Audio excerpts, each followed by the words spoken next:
Okay, I am 17 weeks pregnant, which is wild to me. It seems like I don't know, definitely not letting my guard down, but it does feel kind of like we're moving into somewhat of a safer spot, I guess, for this pregnancy.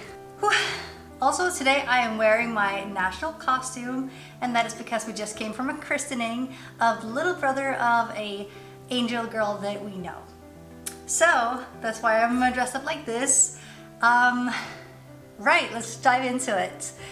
My weekly symptoms. I'm not gonna lie, this week has been a handful for me.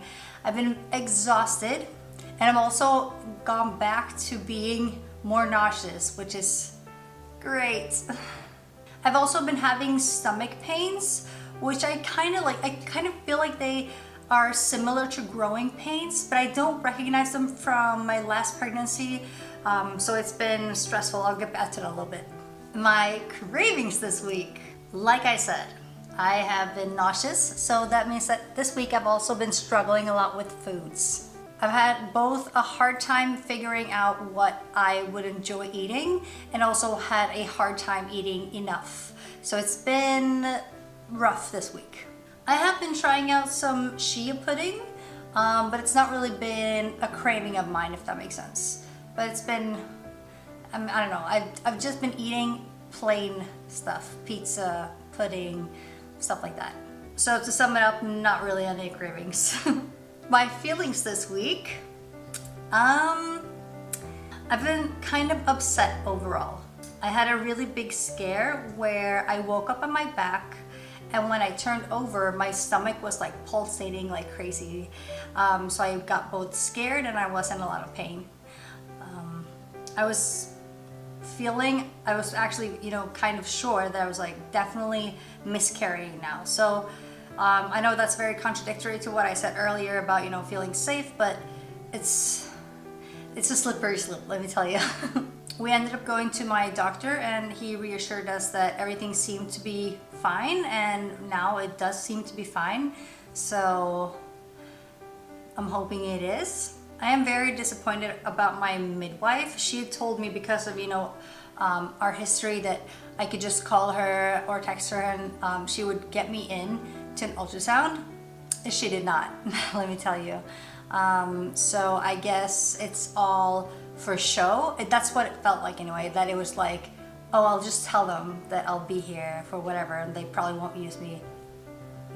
Yeah, so that felt misleading, and yeah, I'm still very disappointed in her, actually.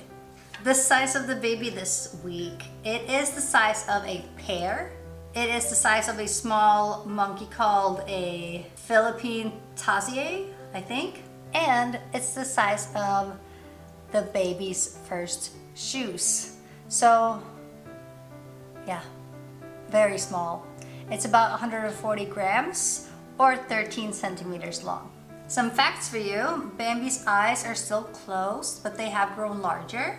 And now it has eyelashes and eyebrows. And Bambi has also now begun storing subcutaneous tissue to help keep warm, which is great. We want that, because the fat tissue is also important for metabolism, because obviously it's a very important source of energy.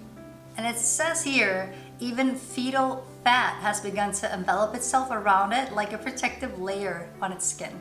It's crazy, right? Now, it's also saying that without this fat, it actually wouldn't be able to survive in the amniotic fluid throughout the whole pregnancy. So it's crazy, all the things that is happening inside my belly that is making this baby stay alive. Wild. Anyway, it's kind of like breathing. It's just automatic, which is also crazy. The nails on its toes and fingers have now grown out. And Bambi has now become more aware and responsive to sounds, which is very nice. And because it's obviously never quiet inside my belly, Bambi now feels safe from, my bowel movements, my heartbeat, all of the sounds that are from inside, like a little lullaby. Anyway, that was my weekly update, and I'll see you next week. Bye!